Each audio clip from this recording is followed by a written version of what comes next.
Carta de Tiago, capítulo 1. Epístola Universal do Apóstolo Tiago, capítulo 1, verso 12.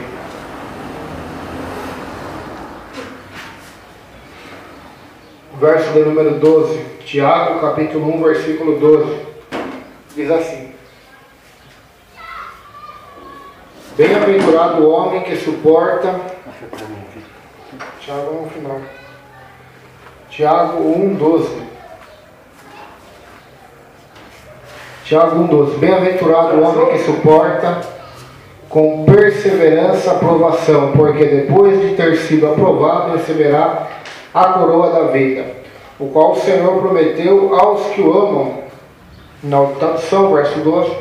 Bem-aventurado o varão que sofre a tentação, porque quando for provado receberá a coroa da vida, a qual o Senhor tem prometido aos que o amam. Amém?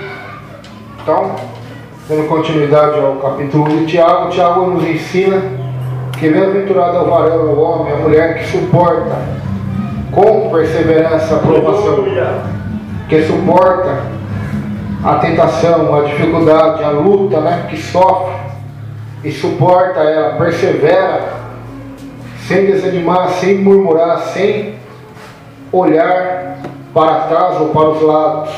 Bem-aventurado é o varão que suporta com perseverança a provação. Ontem, se não me fala a memória, ontem foram mortos 21 cristãos. Passou na televisão, não sei se vocês viram. Morreram 21 cristãos lá no Egito, se não me fala a memória, o Líbano. E foram homens ali que suportaram a provação, suportaram a tentação. Eles poderiam negar Jesus, vamos ser islâmicos, E poderiam estar vivos até hoje, com suas famílias, mas eles preferiram a morte do que negar a Jesus. Será que nós, a pergunta é para nós aqui, vamos nem falar de quem não vem da igreja, quem é do mundo. Será que nós crentes, nós que estamos aqui, estaríamos preparados para seguir o caminho deles? Será? Será que se nós estivéssemos lá no Egito, lá no Líbano, nós estaríamos junto com aqueles 20 homens, mais você, o 21, ou nós iríamos negar o nome de Jesus? Então, é um texto que para nós aqui se torna até fácil, as nossas provações, as nossas lutas, comparado ao que muitos estão passando. Não vou nem dizer dos apóstolos que escreveram a Bíblia, porque eles passaram por lutas terríveis. Mas podemos pegar da nossa própria geração. Quantos que estão morrendo por causa da fé? Quantos estão sendo mortos, estão sendo decapitados, fuzilados, queimados, apedrejados por causa da fé em Jesus. Ser crente aqui no Brasil é fácil, Os artistas estão sendo crente, todo mundo, Tem 50 milhões já de evangélicos no Brasil. Só que, desses 50 milhões, se pegássemos todos eles e colocássemos lá, será que 50 milhões iriam morrer por Jesus? Ou a maioria ia negar a fé, negar a Cristo? Então, para a nossa reflexão... Esse estudo que estava lá, eu escutei uma pessoa falando que é cristão, católico, cristão, acho que é só evangélico. Cristão, na verdade, é os que... Diz que a religião deles lá é uma e eles é contra todas as outras religiões. Que segue a Cristo Jesus. Agora a religião deles ali... Pode ser católico. Se são católicos, ou se são protestantes, ou... Porque tem um monte na igreja, o que mais tem é denominação, Não, tem uns que estavam ali no momento. É só cristãos, São cristãos, Agora, se são católicos, evangélicos, eu não sei. Eu nem parei para pesquisar isso. Mas morreram por causa de Cristo, Por causa de Cristo. Não foi por causa de Maria, não foi por causa de Pedro, não foi por causa de Macedo, nem de nenhum líder evangélico. Foi por causa de Cristo Jesus. Mas morreu essa semana? Morreu ontem, eu acho. Ontem ou antes de ontem foi. Morreu. Foram mortos, 21. E o que nós achamos interessante é que aquele jornalista lá da Europa, quando ele foi morto, porque ele zombou de Maomé, O mundo inteiro se comoveu, fez protestos. Os cristãos morrem e ninguém fala nada. Ninguém está nem aí, né? A grande verdade é essa. Mas foram promovidos para a glória, né? Para Deus isso é uma honra, né? A Bíblia diz lá em Salmos que preciosa é a vista do Senhor a morte dos seus santos, né? Então foi uma honra para eles, né? Aqueles que morreram pelo Evangelho, eles estão já abaixo do trono de Deus, segundo o Apocalipse. E eu vi uma matéria muito interessante lá na internet sobre os Estados Unidos. Eles têm, claro que tudo meio encoberto, né? Eles têm mais de 10 mil, não sei se vocês já viram aquela, é tipo não é uma máquina, é uma máquina de decapitação. Tem toda a madeira, aquele negócio de ferro afiado para cortar a cabeça das pessoas. Agora não sabemos qual a intenção deles de ter tantas coisas dessas, né? Segundo a Bíblia, diz que no tempo do Anticristo, os santos vão ser degolados. Não sei se você já leu no Apocalipse capítulo 3, diz que uma das formas de matar que o Anticristo vai usar vai ser degolar. Então tem sentido você parar para pensar. Eles já estão se preparando para isso, né? A nova ordem mundial, os Illuminati, os maçons, que lideram e governam o mundo pelos bastidores, já tem preparado tudo, né, para a manifestação do seu Messias, o Anticristo, né? Porque o nosso Messias é Jesus, o Messias dos satanistas e das sociedades é o falso, né, que é o Anticristo. Mas bem-aventurado é o homem que suporta com perseverança, suporta com insistência. Então suportar nos diz de algo que não é fácil, é algo difícil, mas é bem-aventurado é o homem que suporta com perseverança a aprovação, sem desanimar, sem murmurar. Por quê? Porque depois de ter sido aprovado, receberá a coroa da vida. Então depois da aprovação, a aprovação nossa é essa vida, não vamos mentir, porque a coroa da vida só é recebida depois da morte. Então, logicamente o texto está falando que a nossa vida aqui é uma aprovação. E depois de for aprovado, ou seja, depois de morrer e for aprovado, receberá a coroa da vida. Então nessa vida que estamos aqui, Jesus disse, no mundo tereis aflições, mas tenha bom ânimo. Então é um mundo de provações, de tentações, de dificuldades, de aflições e adversidades. Não estou dizendo que vai ser só isso. Se você terá vitórias, terá alegrias, terá bênçãos do Senhor. Mas isso faz parte também da vida cristã, a provação, a dificuldade. Então depois de ser aprovado, receberá a coroa da vida, a qual o Senhor prometeu aos que o amam. Então depois que você for aprovado por Deus, receberá a coroa da vida. Então o que é ser aprovado por Deus? Ser um obreiro, ser um homem de Deus aprovado, uma mulher de Deus aprovado, aquele que for fiel até a morte, aquele que for fiel até o fim, aquele que combateu o bom combate, guardou a fé, esse é aprovado por Deus. Versículo 13 agora. Ninguém ao ser tentado diga, sou tentado por Deus, porque Deus não pode ser tentado pelo mal e Ele mesmo ninguém tenta. Ninguém sendo tentado diga, de Deus sou tentado, porque Deus não pode ser tentado pelo mal e a ninguém tenta. Então as tentações que sobrevêm sobre nós, nada mais é do que a manifestação da natureza velha, desejando as coisas que a palavra de Deus proíbe e condena. A tentação é isso. Deus nos deu ordens, nos deu leis, para que nós obedeçamos. Nascemos de novo da água do Espírito, nova criatura, só que a velha continua. Ela não morre. Todo dia tem que ser morta, tem que ser mortificada, crucificada, tem que negar a si mesmo. Por quê? Por causa da tentação. Não é Deus que nos tenta.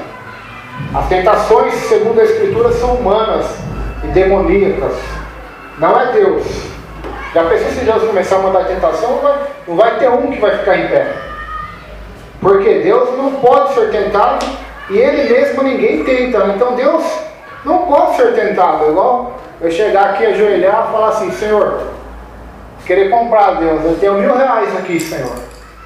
Eu quero que o Senhor me dê um carro zero. Deus não é comprado. Deus não é comprado. Ou você chega num serviço lá, você é funcionário, chega para o patrão, olha, do meu salário, se o senhor me promover, eu te dou R$500. Se o senhor me promover para gerente, eu vou te dar R$500 do meu salário. O patrão pode ser tentado a promover essa pessoa por causa do dinheiro. Deus não. Deus, ninguém pode tentar a Deus. Ninguém, e tampouco Deus é tentado por nenhum mal. Porque Deus é santo. Deus é infinitamente santo, bom, justo e puro. Luz. Não tem como ele ser tentado. Não tem como homem algum tentado. Então só prejudica-nos a nós mesmos a tentação. Então, tinha pessoas aí na igreja primitiva, né, que estavam dizendo para Tiago, Tiago, nós estamos sendo tentados, Deus está nos tentando. Não, vocês não estão sendo tentados por Deus. Porque Deus a ninguém tenta. Olha o que diz o versículo 14 agora. Ao contrário, cada um é tentado pela sua própria cobiça, quando esta o atrai e seduz. 14. Mas cada um é tentado quando é caído e engodado pela sua própria concupiscência. Né? Concupiscência, como cobiça, vontade, desejo, né? São palavras sinônimas, com quase o mesmo significado. Então, quando somos tentados? Por que somos tentados? Pela nossa cobiça, pela nossa vontade, pelo nosso desejo, pela nossa concupiscência. É isso que nos leva à tentação. Por isso que Jesus, quando ele vai combater o pecado, e vai nos ensinar lá em Mateus, no Sermão da Montanha, capítulo 5, 6, 7, ele vai dizer sobre o adultério. Ele não condena o adultério em si, ele condena o desejo de adultério já. Se você olhar para a mulher impura, para a mulher com intenção impura, você já adulterou. Então Jesus está indo além da compreensão dos fariseus e dos escribas da sua época, que levavam a lei de Deus ao pé da letra somente. Jesus foi no centro do pecado, né? Da onde ele veio, né? Na raiz do problema.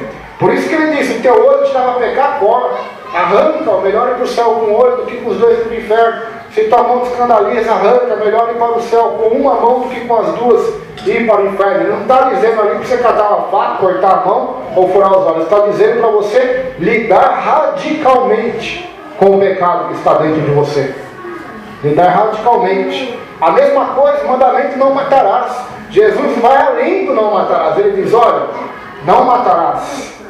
Mas eu digo a você, se você odiar seu irmão, você é assassino. 1 João, o apóstolo vai ensinar isso. Jesus também vai dizer, se você odiar seu irmão, você não pode chamá-lo de tolo, será réu no fogo. Jesus também vai dizer, amar seus inimigos, né? Orai pelos que vos perseguem. Por quê? Porque a tentação, ela não vem de fora. Não é a lei de Deus que nos tenta. Não é Deus, mas é nossa própria natureza pecaminosa. A lei, se existisse só a lei e não existisse o pecado, a lei seria a coisa mais bela do mundo, né? Paulo mesmo diz lá em Romanos que a lei é maravilhosa, o mandamento é santo, justo e bom, mas ela foi insuficiente. Por quê? Porque ela não apontou a salvação, somente a condenação. Por quê? Porque nenhum homem conseguiu se enquadrar no padrão moral e santo de Deus. Deus é perfeito, sua lei, portanto, é perfeita. E nenhum dos homens conseguiu seguir a perfeição. Então precisou de Cristo, por isso que precisamos de Jesus para a salvação. Sem Ele é impossível o homem ser salvo. Por isso que Paulo diz lá em Gálatas 3, todos que são das obras da lei estão debaixo da maldição. Então, quem quiser usar a lei para se justificar diante de Deus, está sendo maldito ao invés de ser justo. Por quê? Porque se descumpriu um só dos mandamentos da lei, descumpriu a todos, segundo Tiago. Nós vamos chegar nessa parte também. Então, devemos vigiar, porque a tentação, a cobiça está dentro de nós.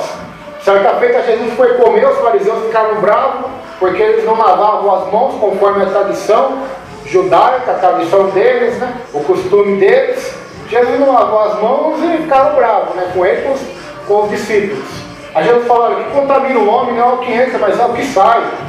É o adultério que sai do coração do homem, assassinatos, homicídios, invejas, vaidade, orgulho, todo tipo de mazela.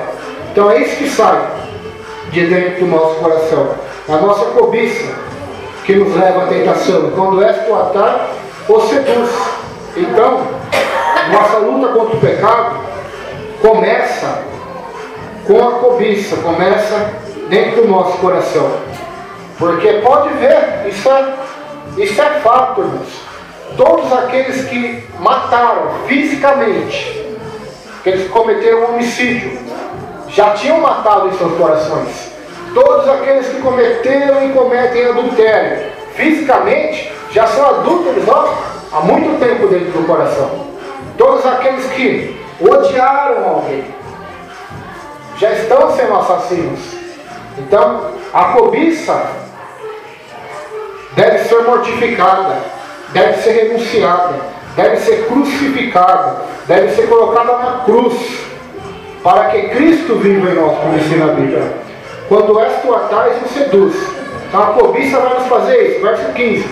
E qual é o final do pecado? Tiago vai dizer, verso 15. Então a cobiça, depois de haver concebido, dá à luz o pecado. E o pecado, uma vez consumado, gera a morte. Gera a morte. Depois, havendo a concupiscência concebido, dá à luz o pecado. E o pecado, sendo consumado, gera a morte. Olha que interessante a figura de linguagem que Tiago usa, de uma gravidez, olha aí. A cobiça, depois de haver concebido, dado luz, ou seja, ela está no seu ventre, dentro do seu interior. E se você deixar isso crescer, se você deixar isso tomar força, vai dar luz ao pecado, vai dar luz à iniquidade, vai dar luz às obras da carne, as obras que desagradam a Deus, que está lá em Gálatas. Então, deve ser mortificada já no interior, que está dentro do coração, da mente, o pecado. Porque se nós deixarmos, esse pecado uma hora vai dar a luz, através da prática, né? Da prática. Ele vai sair de dentro e vai se tornar prático, ou na nossa língua, ou nos nossos atos e gestos ou olhares. Então ele tem que ser morto dentro do nosso coração, porque a cobiça, depois de haver concebido, dá a luz. Então o que nós temos que conceber dentro de nós? O amor, a santidade, a palavra de Deus. Isso deve crescer dentro de nós. As coisas de Deus, nós devemos deixar as coisas da carne, as coisas do pecado, do mundo crescer e tomar raiz no nosso coração. É igual a mágoa. A Bíblia diz que não devemos deixar a mágoa criar raiz em nosso coração, porque se ela criar, ela vai contaminar muita gente, diz a Bíblia. Não sei se o irmão já leu esse versículo, mas diz exatamente isso. Se você deixar a mágoa criar raiz em seu coração, vai contaminar muita gente. Não só você, mas quem está ao seu redor também. Então devemos mortificar a cobiça, porque quando ela dá luz ao pecado. O fruto do pecado, ou o resultado, ou o preço do pecado é a morte. E uma vez o pecado consumado, gera a morte. Então esse é o preço do pecado. No começo pode ser saudável, maravilhoso, prazeroso, aplaudido pelo mundo, pode estar na moda, mas no final vai gerar a morte. A morte e a condenação eterna. O pecado gera todos os tipos de morte. Morte física, morte espiritual, morte moral e a segunda morte, que é a condenação eterna. Aleluia. Então nós temos que tomar cuidado com o pecado. Ele tem que ser morto, extirpado da nossa vida, mortificado. Nós temos que lutar com ele. Assim como temos uma luta contra as potestades, temos uma luta também contra o nosso coração, contra o pecado. Verso 16 agora. Não vos enganeis, meus amados irmãos. Verso 17. Toda boa dádiva e todo dom perfeito são lá do alto, descendo do Pai das luzes, em que não pode existir variação ou sombra de mudança. Por quê? Pois, segundo o seu querer, Ele nos gerou pela palavra da verdade, para que fôssemos como que primícias das suas criaturas. Então Tiago está dizendo, não nos enganeis, meus irmãos. Toda boa dádiva, ou seja, todo aquilo que é bom, né? Todo dom perfeito, ele vem do alto, ele vem de Deus, descendo do Pai das luzes. O que será que é isso, né? Duas palavras no grego, traduzidas por dádiva e dom, enfatizam a perfeição e o caráter inclusivo da bondade de Deus. A primeira indica o ato de dar, e a segunda o objetivo dado. Tudo o que está relacionado a algo dado por Deus é adequado, completo e benéfico. Então dom é isso, é algo que é dado por Deus. Então tudo que nos é dado por Deus, pela graça, por Cristo, pela palavra do Evangelho, é dom perfeito, é dom do alto, é boa dádiva, é bom presente, é presente da graça que desce do alto, que desce do Pai das luzes. É que interessante esse nome do Senhor aqui que Tiago dá, Pai das luzes. Quais luzes? Os cristãos. O cristão é o quê? A luz do mundo.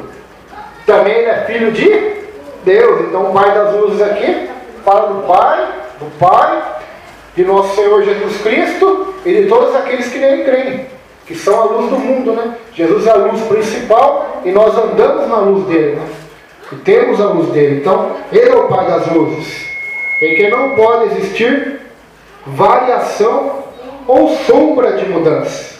Isso aqui é muito forte, né? Aqui nos fala do caráter de Deus, imutável, né? A imutabilidade de Deus, como dizem os teólogos, né? Deus não muda, Deus não é influenciado pelo pensamento, nem pelo conselho do homem, nem mesmo dos seus anjos. Deus, ele não muda. Lá em Malaquias diz, Malaquias 3 diz, por isso eu, Senhor, não mudo. Por isso vós, ó filhos de Jacó, não sois consumidos, porque eu não mudo. Então, por que nós somos salvos? Porque Deus não muda. E se ele mudasse de opinião? E se ele resolvesse, olha, eu não vou salvar mais ninguém por causa do sacrifício de Jesus?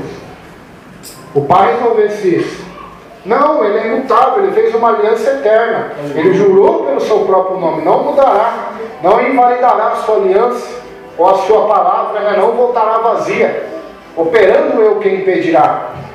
Então, Deus ele não muda. Isso é muito maravilhoso. Nós, seres humanos, o que mais acontece conosco é mudanças, né? Na sociedade que nós vivemos, o que mais acontece é mudança. Há 10 anos atrás era uma moda, agora hoje é outra, daqui 10 anos vai ser outra, daqui 10 vai ser outra. E sempre o mundo, o homem, ele muda. Até mesmo as leis, estou estudando sobre as leis, vira e mexe, elas estão mudando. Ou para melhor ou para pior. Algumas para pior, outras para melhor. E assim vai debatendo os juízes, os magistrados e vai mudando a lei, mudando as regras da sociedade. Mas Deus não é dessa forma, Deus não muda. Então essa é a nossa alegria. Não sei se para vocês, mas para mim é a maior de todas as alegrias. Saber que Deus não muda, que aquele que começou a obra em nós vai completá-la até o dia de Cristo. Se Deus dependesse de mim ou de você para nos salvar, estaríamos perdidos. Mas Deus depende dele mesmo, do poder dele, da glória dele, do Espírito dele para transformar, trabalhar, agir no nosso querer, no nosso efetuar e nos transformar de glória em glória, até a imagem do seu Filho. Por isso que a Escritura diz, e quando ela diz, não adianta querer fugir, todas as coisas cooperam para o bem daqueles que amam a Deus. Todas. Está falando algumas? Está falando todas, né? Ah, mas eu bati o carro, prejuízo enorme. Ah, mas eu estou com problema de saúde. Ah, estou com problema familiar, casamento, problema no trabalho, financeiro. Como que isso pode me ajudar? Segundo a Escritura, de alguma forma Deus está fazendo isso cooperar para o seu bem. Está fazendo você crescer, você progredir, você buscar mais. Isso que é maravilhoso. Deus usa qualquer situação, até mesmo as piores que o homem pode imaginar, para transformar a nossa vida. Podem ver João. João estava na ilha de Patmos, exilado, esquecido pelo mundo, pela sociedade. Velho já, trabalhando como escravo. Lá, o que Deus fez com ele lá, em Apocalipse? Deus deu a revelação para ele no Apocalipse. Deus é maravilhoso. Então, aquele exílio dele cooperou para o bem dele. Aleluia. Né? Agora imagine pegar eu e você, levar nós para um presídio, se a gente cometer nenhum crime, levar a gente lá para um presídio lá em outro país, numa ilha deserta, para trabalhar como escravo antes da vida. Já estando até mesmo velho. Seria a maior das injustiças, né? A gente iria condenar, se fosse um parente nosso, de todas as formas. Na igreja, se pudesse falar na televisão, ia chamar a TV Tem, mas aquilo cooperou para o bem, cooperou de João. Daniel foi para a cova dos leões, foi para o mal, foi para o bem dele. Os inimigos acharam que era para o mal, né? Mas foi para o bem dele.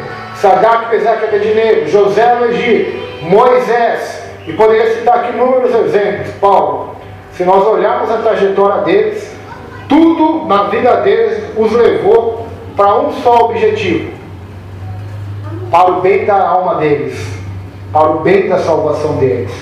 Então, esse é o bem maior, né? Deus trabalha e não existe sombra de variação ou de mudança no Senhor, né? O Senhor não vai se curvar à sabedoria do homem, nem à ciência dos cientistas, nem o intelecto dos filósofos e doutores. Ele não muda, ele vai continuar o mesmo. Vai continuar o mesmo. Se ele falou que adultério é pecado, pode os teólogos falarem o que quiser, é pecado. Se ele falou que o homossexualismo é pecado, pode o movimento LGBT, pode o governo, pode quem quiser fazer o que quiser, que não vai mudar o pensamento do Senhor.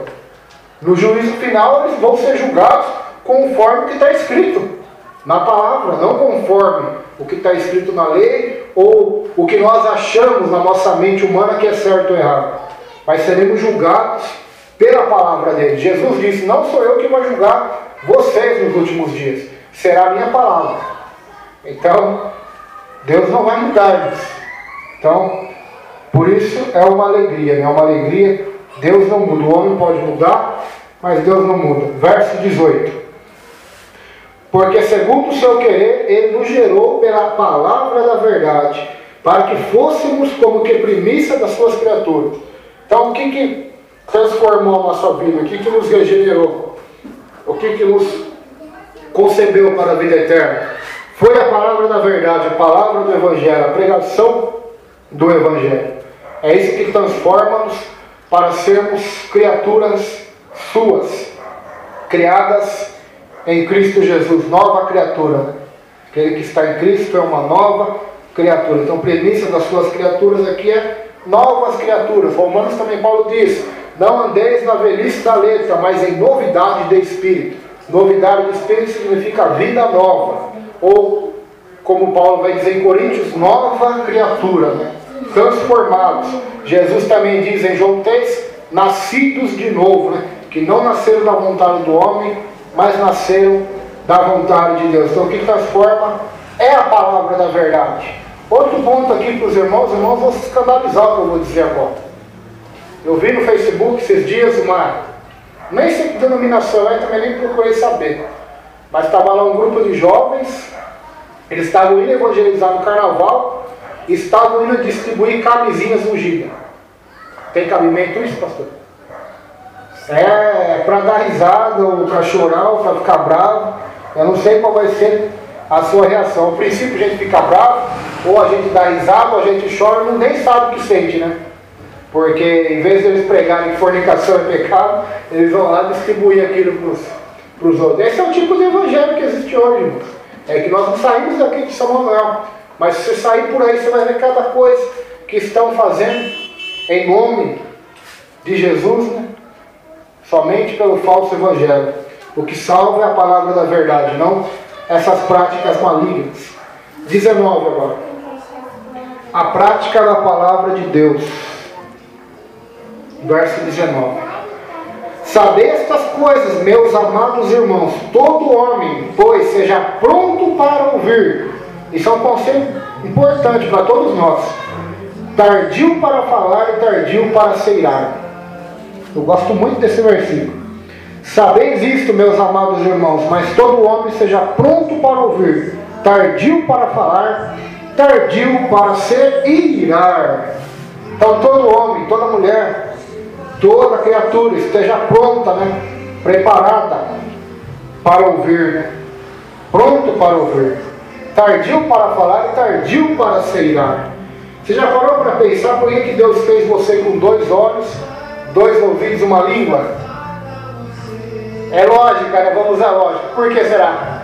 Que nós temos 2 ouvidos, 2 olhos, um pensamento e uma língua.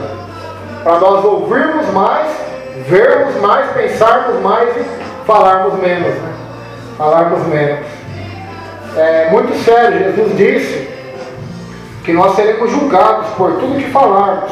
Nós vamos dar conta no dia do juízo. Vamos dar conta. A gente pode até esquecer, mas tudo é anotado e gravado no memorial do Eterno. Então nós temos que tomar cuidado. Sejam prontos para ouvir, tardio para falar e tardio para se irar. Por que casamentos dão em divórcio? Né? Um dos motivos é esse.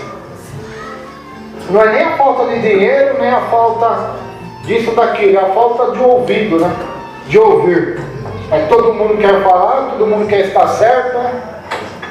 E acontece briga nas famílias, briga nos casais, briga nas igrejas, porque todo mundo não quer ouvir, todo mundo quer falar, todo mundo quer estar certo e não quer ouvir.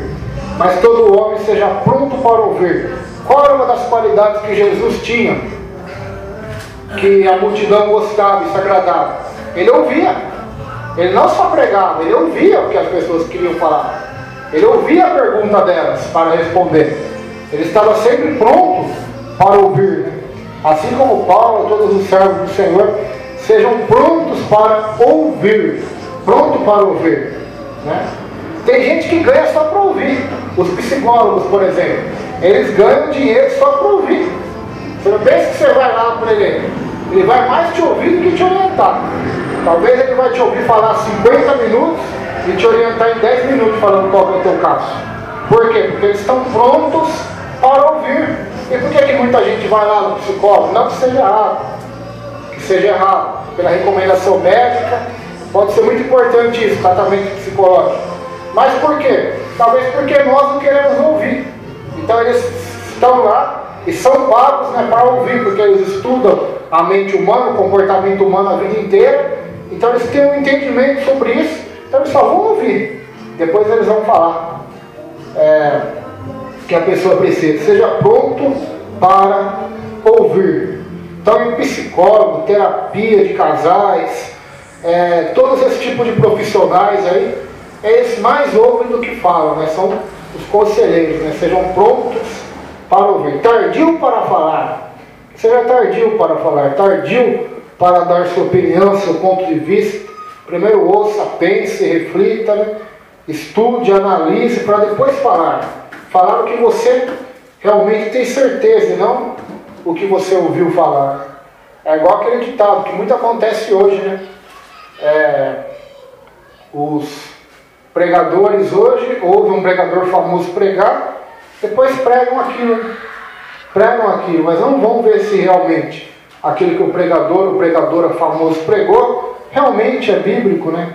Então é importante nós analisarmos, né? Ouvirmos para depois falarmos. Seja também tardio para se irar. Por que tardio para se irar? O verso 20 vai responder: porque a ira do homem não produz a justiça de Deus. Porque a ira do homem não opera a justiça de Deus. Então, cuidado com a ira. A ira não é pecado. Não é. Porque está escrito assim: irai-vos e não pequeis.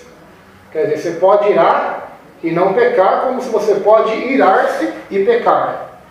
Irai-vos e não pequeis. Então, temos que tomar cuidado com a ira. Ser tardios ao se irar. Ser tardio. O próprio Deus, a Bíblia diz que Ele é tardio em se irar. Ele é tardio. Imagina se Deus se irasse. Criança, senta quietinha.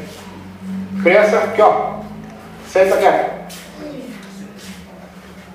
Todo homem seja pronto para ouvir, tardio para se irar. Imagina se Deus fosse se irar facilmente. Se facilmente ele se irritasse, né? E se irasse, com certeza não existiria ninguém vivo no planeta. Mas Deus é tardio em se irar porque Ele é grande em misericórdia e amor, e a sua ira não dura para sempre, né? Mas Ele tem prazer na misericórdia, como ensina a Bíblia.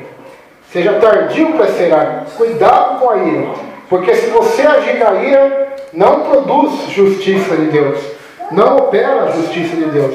Então toda ação na ira, criança, vão ficar quietos ou vão ficar bagunçando?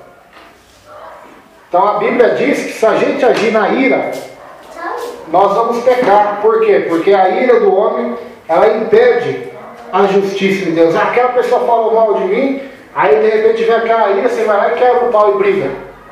Depois vem dobrar o joelho e quer agir Deus. Justiça, não tem como Deus não faz esse tipo de justiça. A ira do homem não produz justiça de Deus. Então toda oração produzida pela ira, pela revolta ou raiva, pelo ímpeto, né, da natureza humana, ou toda palavra e ação, não vai produzir justiça de Deus. Vai produzir juízo, né? João contava, vai produzir juízo sobre a própria pessoa de Deus, não justiça. Então, sejam tardios para se irar, porque a ira do homem não produz a justiça de Deus. A ira do homem, se a ira do homem produzisse justiça de Deus, estava todo mundo morto também, né?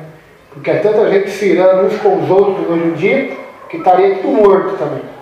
Então a ira do homem, ela não opera, não produz a justiça de Deus. A ira só vai prejudicar a nós mesmos, né? Você parou para pensar que quando a pessoa fala irada, ou na ira, ela fala coisas e faz coisas que sem estar irada ela jamais faria? Não é? Na ira você vai falar muito mais do que você deveria ter falado. Sei lá, se eu tivesse calmo eu não teria falado tudo isso, mas por causa da ira, de você estar bravo, você perde o domínio próprio, perde o controle, então acaba falando o que não deve, né? Então não produz a justiça de Deus a ira. Por isso que a Bíblia diz, o fruto do Espírito é o domínio próprio, ou seja, você dominar a ira, né? Verso 21. Portanto, despojando-vos de toda impureza e acúmulo de maldade, acolhei com mansidão a palavra em vós implantada, a qual é poderosa para salvar a vossa alma. Então Tiago está dizendo, olha, vocês se despojem. O que é se despojar?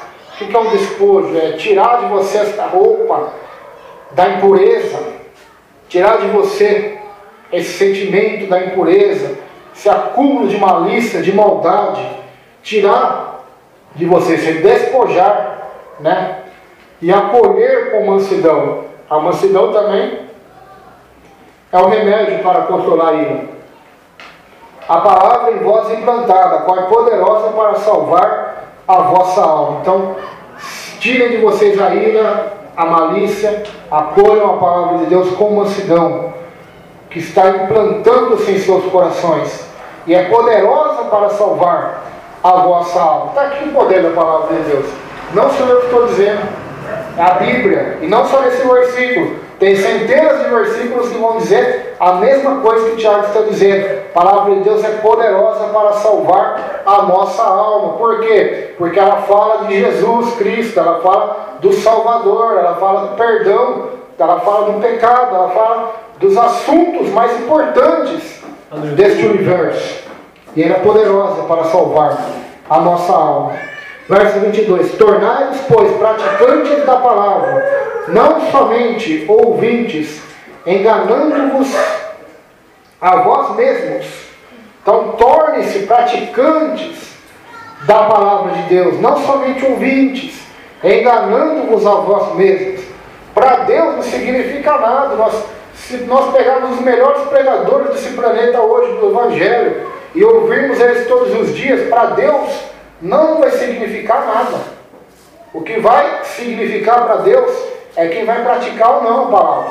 O que Jesus diz? Minha família são aqueles que fazem a vontade do meu Pai, que obedecem a palavra do meu Pai, obedecem a palavra de Deus.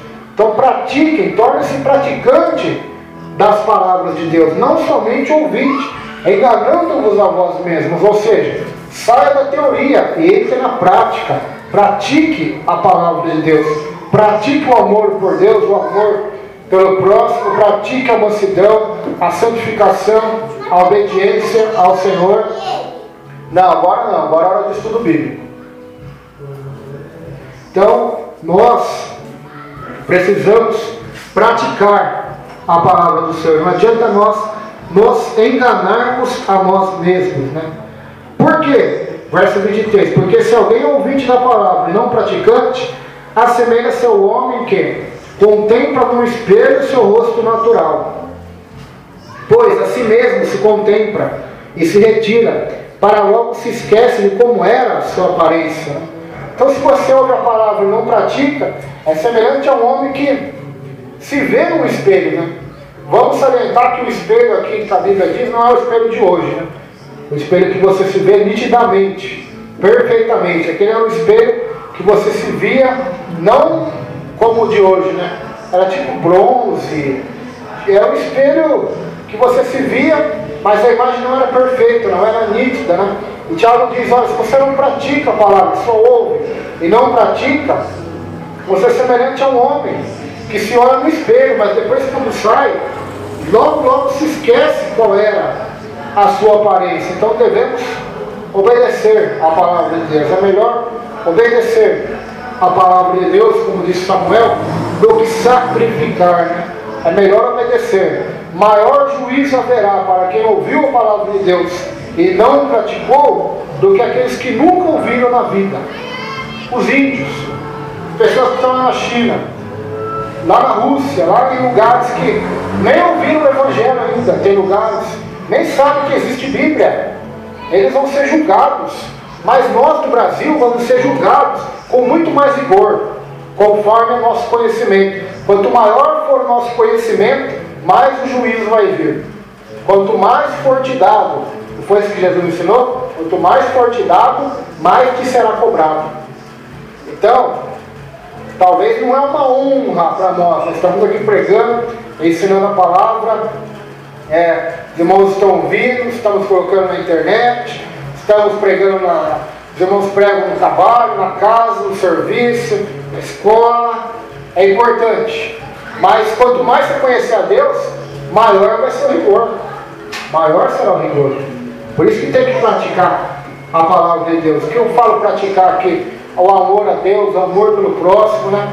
A fidelidade conjugal, fidelidade com Deus, o amor, a mansidão, a humildade, a santificação, lutar contra o pecado dentro do seu coração já. É uma luta que ninguém sabe, mas você e Deus sabem que existe.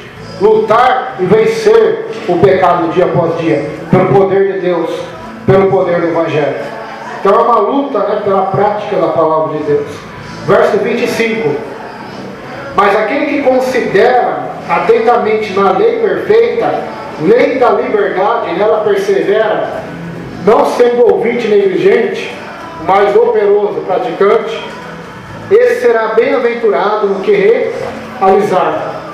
Na outra tradução, aquele porém que atenta bem para a lei perfeita da liberdade e nisso persevera, não sendo ouvinte esquecido, mas fazedor da obra, esse tal será bem-aventurado no seu feito. Então Tiago está dizendo, olha, vocês precisam praticar a palavra de Deus, precisam considerar atentamente a lei perfeita da liberdade, a lei da liberdade, a lei do Senhor Deus. Porque qual é a lei da liberdade? Lá em Gálatas, não, em 2 Coríntios, 3º capítulo, diz que o ministério da lei era para a morte, mas o ministério do Espírito é para a liberdade. Aonde está o Espírito, aí está a liberdade.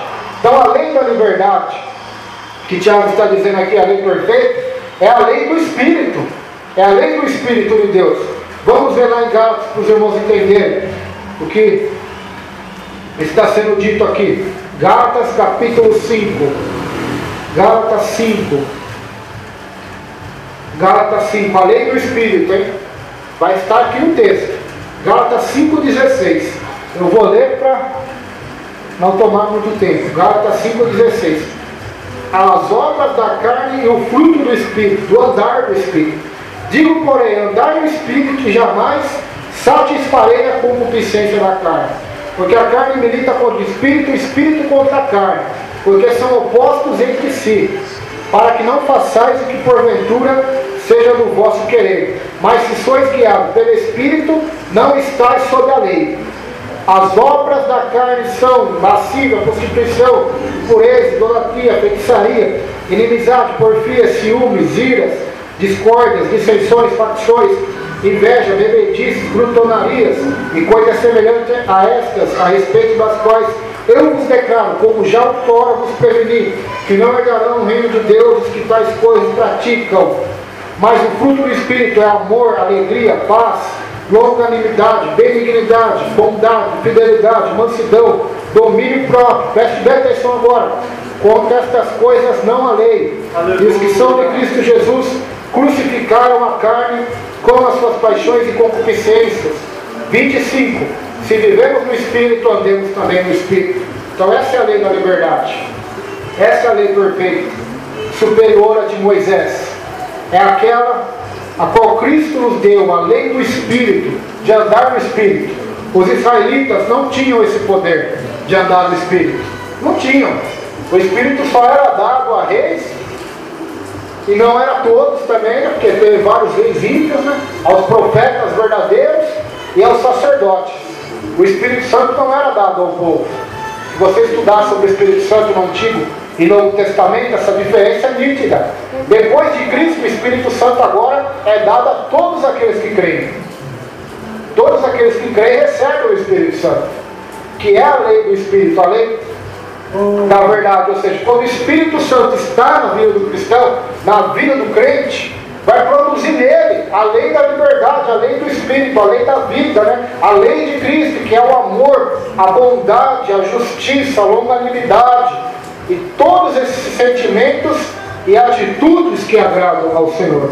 Então ele vai ser um praticante da palavra de Deus. Não haverá lei para o condená-lo, porque ele vai estar debaixo da graça e do poder do Evangelho. Verso 26 agora, lá em Tiago, agora 26. Todo mundo é religioso no mundo hoje, né? Mas eu vou dizer algo para os irmãos: toda religião não significa nada para Deus. A religião verdadeira vai ser falada aqui agora. Verso 26. Se alguém supõe ser religioso, a palavra religião significa religar, né? A intenção da palavra religião é religar o homem a Deus, né? Religião significa isso. Existem milhares de religiões pelo mundo. Se alguém supõe ser religioso, deixando de refrear a língua, antes enganando o próprio coração, a sua religião é vã. Sou religioso, sou católico, sou evangélico, sou espírita, sou macumbeiro, sou budista, sou kardecista, sou o que for, sou hindu, sou religioso. Mas se você não refrear a língua do mal, não refrear a sua língua da maldade, você está enganando o seu próprio coração. Sua religião é inútil, Tiago está dizendo. Agora, qual é a religião que agrada a Deus? Verso 27. A religião pura e sem mácula para com o nosso Deus e Pai. Então a religião pura para Deus, qual que é?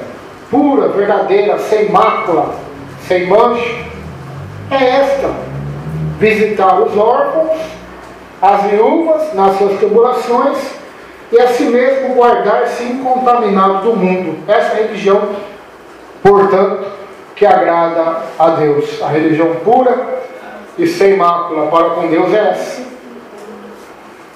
É essa. A gente acha que a religião que agrada a Deus é qual religião?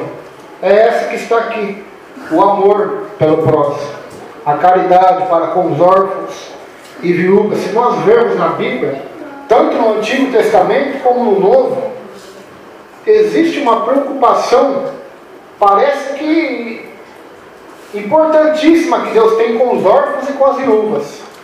Sabia disso? A primeira briga que teve na igreja, briga que eu falo no bom sentido, era por causa de distribuir as ofertas da igreja às viúvas. Aí separaram os diáconos para cuidar das viúvas, né? Hoje a gente tem a lei, né? Tem a lei do homem que dá amparo às viúvas, né? Através do INSS, das aposentadorias, né? Elas recebem salário dos maridos, mas nessa época não tinha isso. Se o marido morresse, a viúva estava, se não tivesse filho, estava sem nenhuma renda. Então quem cuidava dessas viúvas? Quem cuidava dos órfãos? Era a igreja. A igreja cuidava desse povo.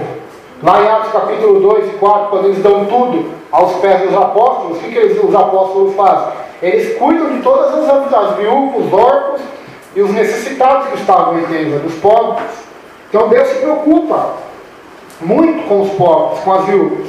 Na lei de Moisés, tinha uma ordem para os fazendeiros. Quando vocês forem colher alguma fruta, se elas caírem no chão, ou se você chegar lá, se estiverem caídas, não é para vocês pegarem, é para deixar para os pobres. Vocês já leram essa parte? Está lá, na lei. Na lei, os pobres não tinham obrigação de devolver dízimos nem ofertas. Pelo contrário, eles recebiam dos ricos fazendeiros de Israel. Então, se nós formos vermos pela lei, pelo Evangelho, o próprio Jesus foi o que mais se preocupou com os pobres, né?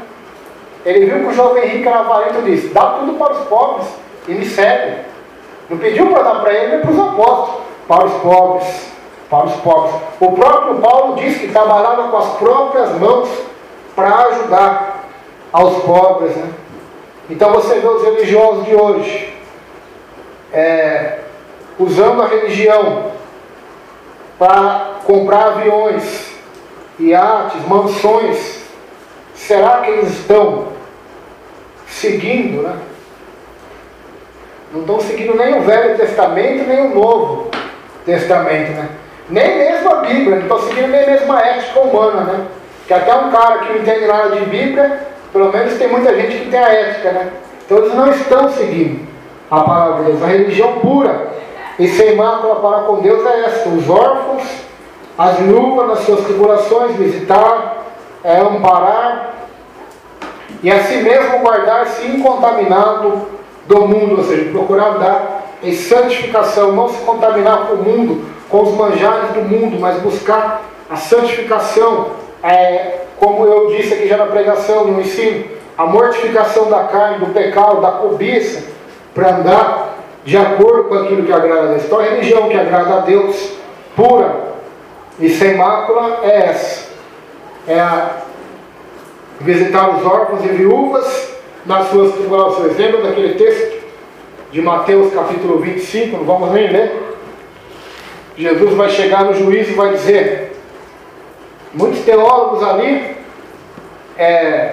isso é mais pro ramo da escatologia, diz que aquilo não vai ser do juízo final, vai ser o juízo depois do milênio, ou antes do milênio, para as nações que ficarem vivas na grande tribulação. Mas convém para nós aprendermos.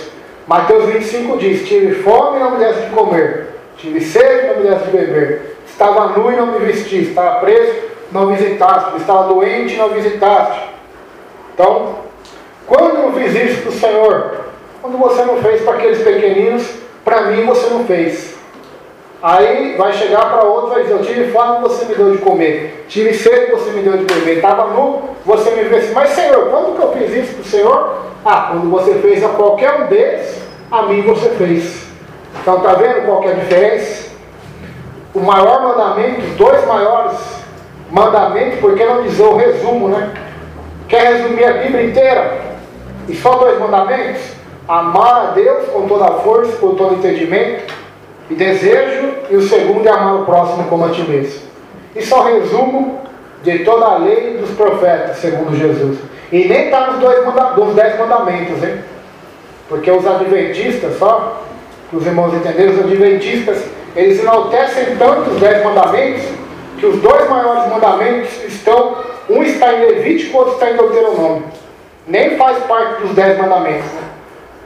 O amar ao próximo como a ti mesmo está lá em Levítico. E o amar a Deus está lá em Deuteronômio 7. Então, não tem como nós vermos. A palavra de Deus ela é uma só. Amém? Vamos colocar em pé. Aleluia. E agradecer ao Senhor.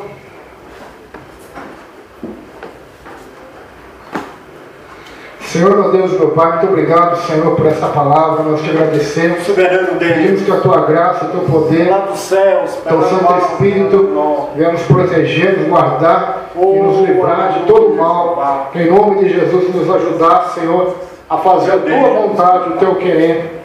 Em nome de Jesus, amém. Que o amor de Deus, a graça do Senhor e Salvador Jesus Cristo